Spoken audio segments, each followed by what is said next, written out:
دے دیا اور ہم اس کی یاد کے لیے بیٹھے ہیں، اس کے حبیب کے تذکرے کے لیے رمضان کی آمد پہ بیٹھے ہیں، جبکہ شب جمعہ کی آمد ہے اور وہ رمضان کی پہلی رات ہے، تو اتنی ڈبل ڈپ ہمارے پاس انشاءاللہ موقع آ رہا ہے۔ تو اللہ کریم نے ہمیں سیرہ پڑھنے کی، سیرہ سے آغاز کرنے کی توفیق دی ہے۔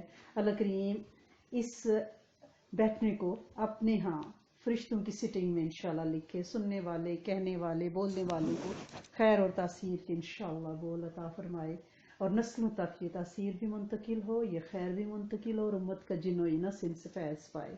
کل ہم نے تھوڑا سا ہم صورتحال دیکھ رہے تھے کہ جنگ بدر جب مسلمانوں نے جیت لی تو آس پاس دشمنوں کے اندر کچھ میں تو خوف دبدبا آیا، اور کچھ جو ہے نا جیسے گسیانی بلی وہ کیا کھمبا نوچے، تو وہ یعنی مشرکین مکہ کی یہ حالت ہو گئی تھی کہ ان کو سمجھ نہیں آ رہا تھا کہ نہ تو ہم نوحہ کر سکتے ہیں کہ بےزتی ہوگی کہ رو رہے ہیں، نہ آپ باں باں کر رہے ہیں، یعنی سردار ہیں تو ان کو انسلٹنگ لگ رہا تھا کہ ہمارے شیعان شان نہیں کہ ہمیں مارا کس نے ہے، مار کس سے کھائی ہم نے، جنہیں ہم نے یہاں ظلم ستم جن پہ ڈھائے اور جنہوں نے کوئی ہمارے ساتھ جوابی کارروائی نہیں کی، اور ایک دم سے انہوں نے بدر کے میدان میں ہمارے سارے سرداروں کے سر کاٹے اور انہیں کنویں میں پھینک دیا۔ یہ ان سے برداشت نہیں ہو رہا تھا نا کہ یہ ہمارے غلام، یہ ان کا یہ جرت انہیں اندازہ ہی نہیں تھا کہ انہوں نے رب کی انگلی پکڑ لی تھی، اور رب انہیں ایک ایسی وادی میں اتار کے لے گیا تھا جس سے مدینہ النبی قرار دیا تھا، اور نبی کریم صلی اللہ علیہ وسلم ان کے اندر موجود تھے۔ تو لہٰذا کل ہم نے وہ سارے سلسلے دیکھے، اور ہم نے یہ بھی دیکھا کہ آس پاس کے جو چھوٹے قبیلے تھے وہ آہستہ آہستہ جو ہیں نہ صرف سار اٹھانے لگے، بلکہ بنو قینقاع کی بد شکنی بھی ہم نے پڑھی کہ انہوں نے بادعہدی کی اور مسلمانوں کے خلاف بہت زیادہ یعنی مقابل آئے اور خواتین کی بے حرمتی شروع کر دی۔ تو ایسی صورتحال میں اللہ کے رسول صلی اللہ علیہ وسلم نے انہیں حکم دیا کہ وہ یہاں سے جلاوطن کر دیں، وہ شام کی طرف چلے گئے، اور تھوڑے عرصے بعد ان کے بڑے بڑے سرداروں کی وہاں پہ موت واقع ہو گئی، اور اس طرح سے اللہ کریم نے نبی کریم صلی اللہ علیہ وسلم کو اور مسلمانوں کو یعنی بدر کے مال غنیمت سے اور بنو قینقاع کے مال غنیمت سے غنا عطا فرمایا۔ یعنی جب میرا رب چاہتا ہے غنا کرنا تو پھر اس کے لیے کوئی مشکل نہیں ہے، وہ دشمن کے دل پہ رعب ڈال دیتا ہے، اور وہ مال و متاع دشمن خود ہی پلیٹ میں رکھ کے ان کے حوالے کر دیتا ہے، جیسے بدر کے میدان میں کفار بھاگے اور جیسے قینقاع والے یہاں سے رسوا ہو کر نکلے۔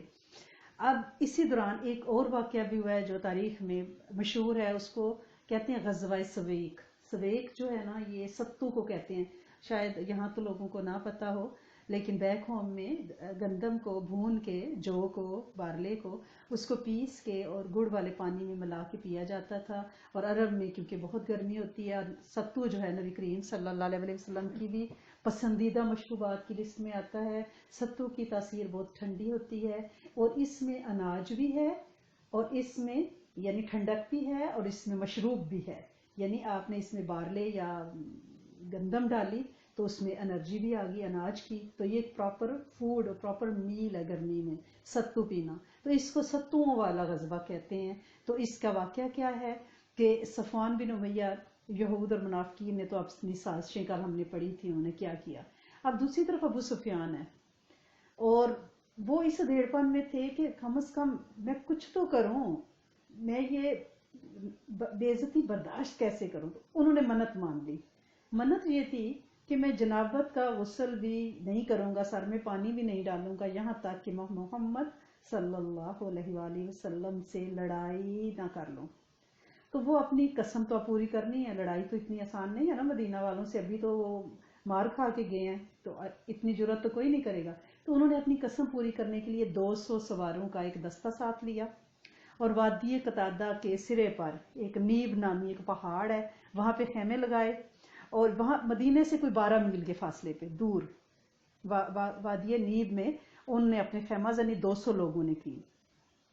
تو حضرت ابو سفیان میں یہ جرت تو نہیں تھی جب تک ایمان نہیں لائے تھے کہ وہ کھلم کھلا حملہ کرے مدینے پہ، اس لیے انہوں نے کیا کیا کہ ڈاکہ زنی سے، یوں سمجھے کوئی ڈاکہ سا ہو نا جیسے چوری چکاری، ویسا ایک معاملہ کیا، اور اس کی تفصیل کچھ اس طرح سے تاریخ میں آتی ہے کہ رات کی تاریکی میں وہ مدینہ کے اطراف سے اندر داخل ہوئے۔ حی بن اخطب یہودیوں کا سردار ہے، اس کے پاس جا کر دروازہ ناک کیا، کھلوایا. تو حی بن اخطب نے کہا مجھے تو بڑا ڈر لگتا ہے مسلمان کیونکہ یہاں آباد ہیں اور میں تو کوئی دشمنی مول نہیں لے سکتا، لہٰذا وہاں سے ہٹے. پھر بنو نذیر دوسرے قبیلے کے سردار سلام بن شکم کے پاس گئے اور انہوں نے کہا کہ شاید یہاں سے مجھے کوئی مل جائے. یہ جو سلام بن مشکم ہے یہ بنو نذیر کا خزانچی تھا، اکاؤنٹنٹ تھا. ابو سفیان نے اندر آنے کی اجازت چاہی، انہوں نے اجازت دے دی، مہمان نوازی بھی کی، شراب بھی پلائی اور سارے حالات مسلمانوں کے اندر کی سیکرٹس اور کمزوریاں بھی بتائیں، کیونکہ وہ مدینہ کے یہودی تو مدینہ میں رہتے تھے اور منافقوں کا ان کے ساتھ گٹھ جوڑ تھا. منافق نبی کریم صلی اللہ علیہ وسلم کے پیچھے نماز بھی پڑھتے تھے، پارلیمنٹ کی جو مسجد نبوی میں میٹنگز ہوتی تھی ان میں بھی بیٹھتے تھے اور ساری خبریں لا کے یہود کو دیتی تھی. تو بنو نذیر کے اس سردار سلام بن مشکم نے ساری خبریں حضرت ابو سفیان کو دے دی. رات کے پچھلے پہر ابو سفیان وہاں سے نکلے، اپنی ساتھیوں کے پاس آئے جہاں خیمے لگائے ہوئے تھے 12 میل کے فاصلے پر، اور ایک دستہ بھیج کر مدینے کے قریب نا ایک عریض نامی جگہ ہے وہاں انہوں نے کچھ کھجور کے درخت کاٹے، انہیں آگ لگائی. ایک انصاری اور اس کا ساتھی جو ہے اس کھیت میں تھے، انہیں قتل کر دیا اور بھاگ کے مکہ آ گئے. یہ قسم توڑ رہے تھے، چھوٹا سا ڈاکہ مارا نا. تو رسول اللہ صلی اللہ علیہ وسلم کو جب واقعے کی خبر ملی تو وہ تیز رفتاری سے حضرت ابو سفیان اور اس کے ساتھیوں کے تعاقب میں نکلے، لیکن وہ بھاگنے میں کامیاب ہو گئے. تو اور تو کچھ نہ مل سکا، لیکن یہ جاتے ہوئے اپنے ساتھ جو کھانے پینے کا سامان لائے تھے نا اس میں ستو اور کچھ توشہ دان کچھ اور سامان وہ جاتے ہوئے یعنی کیونکہ بھاگے نا تو جاتے ہوئے پھینکتے جا رہے تھے راستے میں، تو جو مسلمانوں کے ہاتھ لگا. نبی کریم صلی اللہ علیہ وسلم نے یعنی کرتا القدرت تک ان کا تعاقب کیا ہے. پھر آپ واپس آ گئے، مسلمانوں نے باقی آپ نے ایک دستہ ان کے پیچھے بھیجا تو انہوں نے ستو وغیرہ جو ہے اپنے اونٹوں پہ لادے جو وہ گرا کے گئے تھے نا. اسی لیے اس غزوے کا نام غزوہ سویق، سویق عربی میں ستو کو کہتے ہیں، ستوؤں والا غزوہ. یہ حضرت ابو سفیان جو ایک ان کی چھوٹی سی یوں سمجھے کہ ایک ڈاکہ زنی سی ہے، اور یہ غزوہ جنگ بدر کے صرف 2 مہینے بعد ذی الحج میں 2 ہجری میں پیش آیا ہے. تو اس غزوے کے لیے جب آپ نکلے تھے تو مدینے کا انتظام آپ نے ابو لبابہ بن عبد المنذر کو دیا تھا، ٹھیک ہے.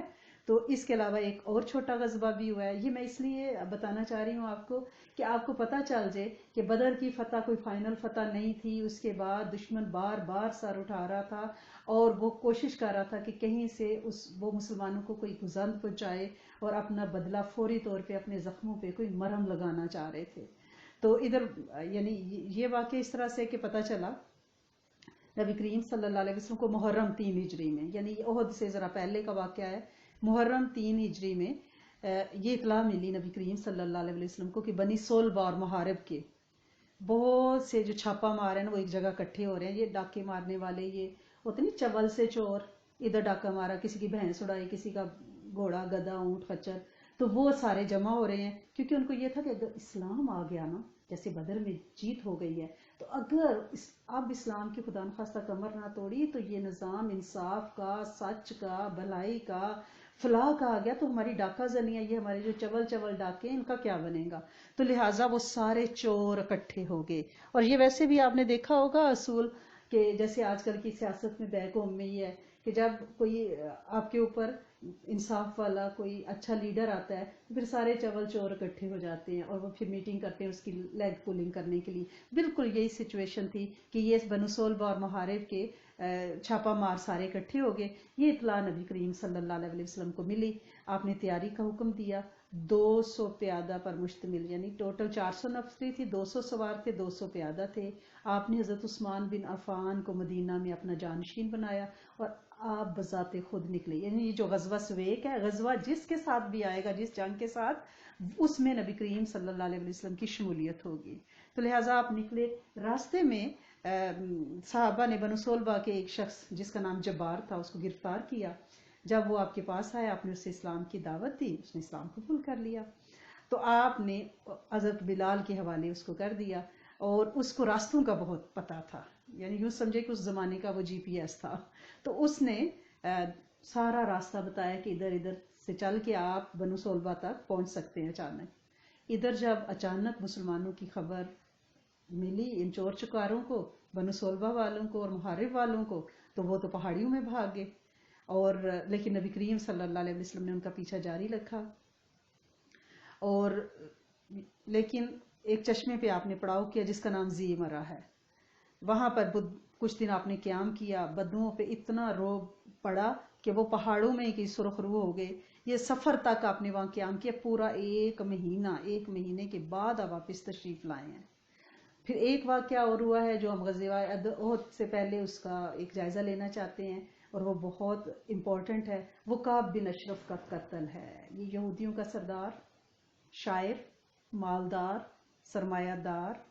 اس کی ماں بنو نزار سے تھی، یعنی اچھا خاصا ایک خاندانی بندہ، لیکن بہت ہی اسلام دشمن. جب مسلمانوں کو جنگ بدر میں فتح ہوئی تھی نا، تو اس کو جب پتا چلا کہ قریشیوں کے سردار مار گیا، تو بے ساختہ اس کے منہ سے پتہ ہے کیا نکلا تھا؟ کیا واقعی ایسا ہوا ہے؟ یہ عرب کے اشراف اور لوگوں کے بادشاہ تھے، اگر محمد صلی اللہ علیہ وسلم نے ان کو مار لیا تو روئے زمین کا شکم اس کی پشت سے بہتر ہے، یعنی اس سے مر جانا بہتر ہے کہ میں زمین کے پیٹ میں چلا جاؤں. کہ اگر اتنے بڑے بڑے اشراف مکہ کے نبی کریم صلی اللہ علیہ وسلم نے مار دی، یعنی اس کا زہر ان جملوں میں نظر آ رہا ہے جو اس کے اندر پک رہا تھا. اور جب اسے یہ پتا چلا کہ مسلمان واقعی یعنی جیت گئے ہیں، اور اس نے تو کیا کیا کہ مسلمانوں کے ہجو کہنے شروع کر دیے، یعنی دشمنان اسلام کی مداح سرائی کی، مکہ والوں کی، ان کے گیت گائے، ان کی آمد کہی، اور مسلمانوں کے ہجو کے. اور اس نے یہی نہیں کیے، وہ سوار ہو کر قریش کے پاس جا پہنچا مکہ میں، اور مطلب بن دہا کا مہمان ہوا. پھر مشرکین کو غیرت کو بھڑکانے کے لیے ان میں جنگ کے جذبے تیز کیے کہ بدلے لو بدلے لو. نوحے کرتا سرداران قریش کے، ان کی بہادری کے قصے سناتا کہ کیسے کیسے تمہارے سردار انہوں نے بدر کے کنویں میں پھینک دی ہیں، تو لہٰذا تم بدلے لو. یہ شخص اتنا شرپسند تھا کہ اللہ کے رسول صلی اللہ علیہ وسلم کو وحی نازل ہوئی کہ آپ جو ہیں، یعنی وہ آیت قرآن کی کہ تم نے انہیں نہیں دیکھا جنہیں کتاب کا ایک حصہ دیا گیا تھا، یعنی یہود، یہ کعب بن اشرف، کہ وہ جنت اور طاغوت پر ایمان رکھتے ہیں اور کافروں کے متعلق کہتے ہیں یہ لوگ مومنوں سے بڑھ کر ہدایت یافتہ ہیں. تو جب یہ سارا کچھ کر کے وہاں لوگوں کو بھڑکا کے مدینہ واپس آیا نا، تو صحابہ کرام کی عورتوں کے بارے میں بھی اس نے واہیات شعر کہنے شروع کر دیے. یعنی وہ شوخہ ہو گیا تھا نا، اگر بدتمیز کی زبان شروع میں نہ بند کی جائے تو وہ پھر، لیکن اللہ کے رسول صلی اللہ علیہ وسلم جب تک ان کو اللہ کی طرف سے حکم نہیں آتا تھا کوئی قدم نہیں اٹھاتے تھے، وحی کے ساتھ چلتے تھے. تو یہی حالات تھے کہ تنگ آ کر نبی کریم صلی اللہ علیہ وسلم نے اللہ کے حکم سے فرمایا کون ہے جو کعب بن اشرف سے نپٹے، کیونکہ اس نے اللہ اور اس کے رسول کو اذیت دی ہے. اس حدیث سے یہ پتہ چلتا ہے کہ نبی کریم صلی اللہ علیہ وسلم کی تکلیف اللہ کو اذیت پہنچانا ہے، اس نے اللہ اور اس کے رسول کو اذیت دی ہے. اس سے آپ اندازہ لگائیں کہ جو لوگ سنتوں کا اہتمام نہیں کرتے، سنتوں کو ہلکا لیتے ہیں، اس کا مطلب ہے وہ اللہ کی بات کو ہلکا لیتے ہیں. کیونکہ نبی کریم صلی اللہ علیہ وسلم اپنی زبان اقدس سے کچھ نہیں بولتے، قرآن کہہ رہے کہ وہی فرماتے ہیں، مفہوم ہے جو وہی ہوتی ہے انہیں. تو اس کا مطلب ہے اگر ہم سنتوں اور حدیثوں کو ہلکا لیتے ہیں، ہم کہتے ہیں یہ تو سنت ہی ہے نا، خیر ہے.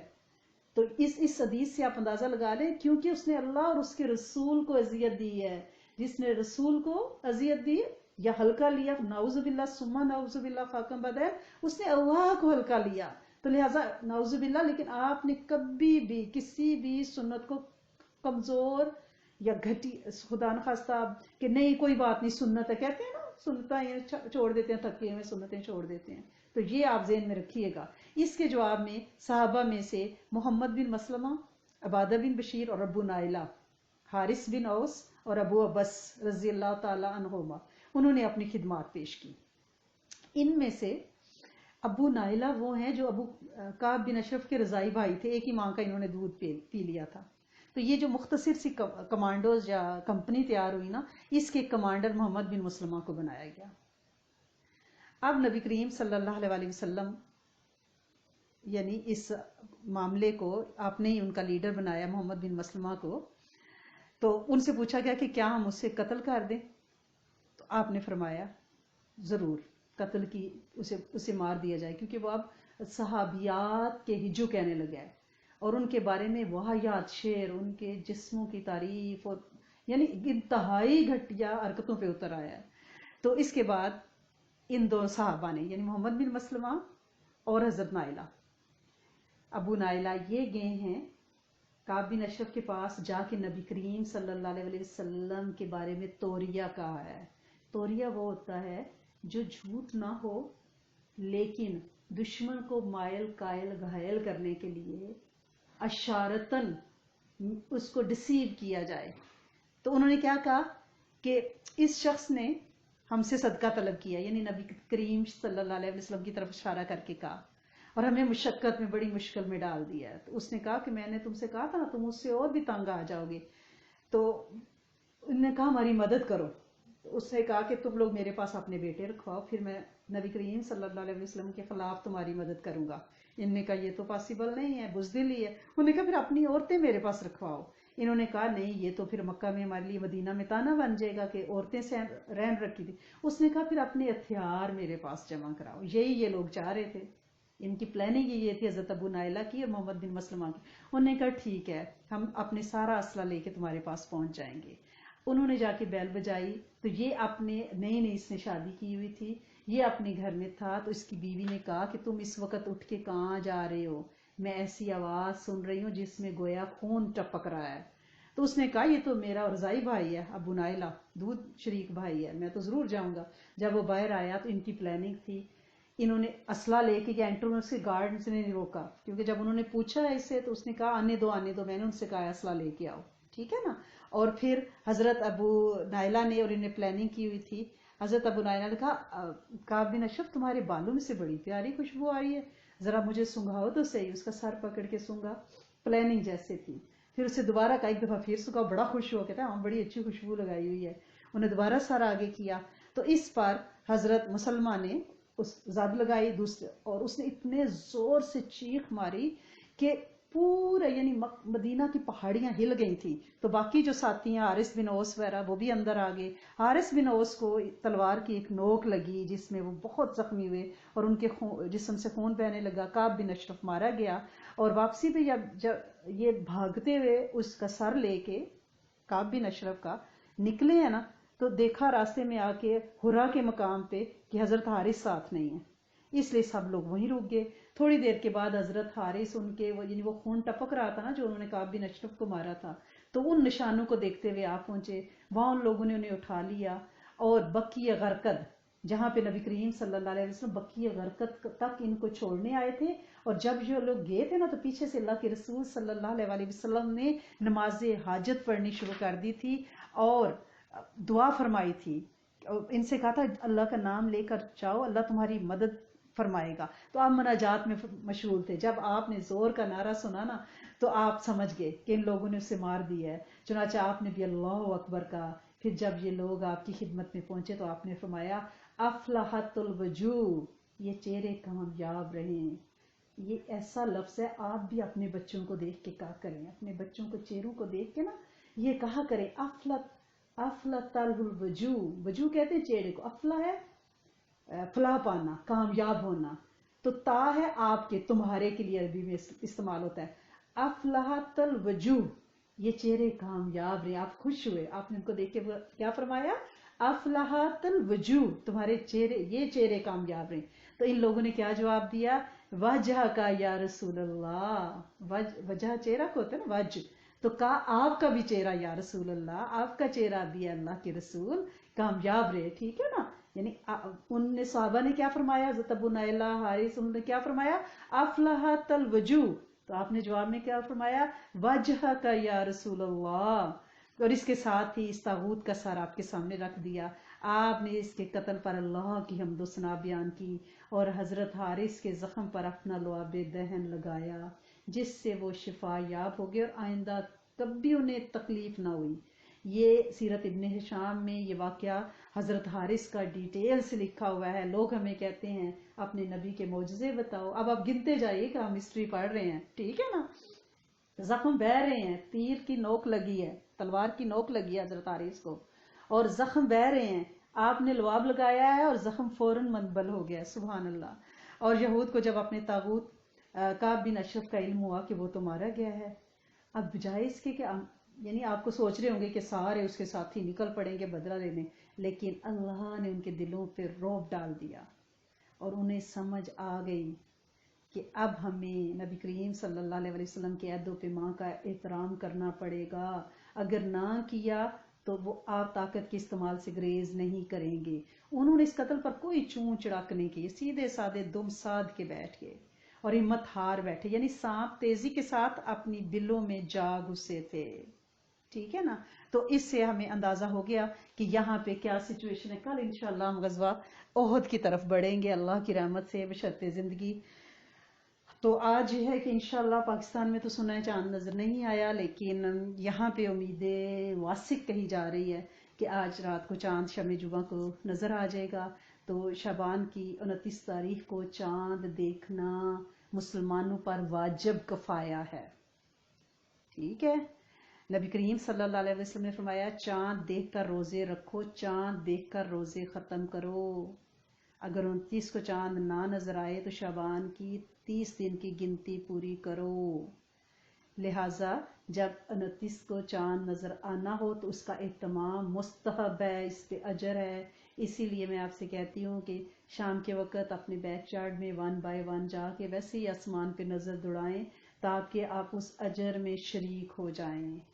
اور حضرت بی بی عائشہ صدیقہ کا فرمان ہے کہ نبی کریم صلی اللہ علیہ وسلم ماہ شعبان کے ایام اور اس کی تاریخیں جس فکر اور اہتمام سے یاد رکھتے تھے کسی دوسرے مہینے کی تاریخیں اس اہتمام سے یاد نہیں فرماتے تھے، اور پھر رمضان کا چاند دیکھ کر روزے رکھتے تھے. ٹھیک ہے نا. لہٰذا ہمیں چاند دیکھنا ہے اور اس پہ خوشی کا اظہار کرنا ہے کہ آج سے روزے شروع ہو رہے ہیں. یہ نہیں کہنا ہاں ہمارے تو بھی سموسے ہی نہیں بنے، آئے ہماری تو پکوڑیاں ہی نہیں ابھی تلی گئیں، تو یہ کیا آج تو نہ ہی چاند نکلے، ابھی کل ہم نے لانڈریاں کرنی. اس طرح نہیں، خوشی کا اظہار کرنا ہے کہ اللہ کریم تیرا شکر ہے کہ تو نے ہمیں رمضان تک پہنچایا ہے، اور نیا چاند دیکھنے کی دعا ضرور کرنی ہے.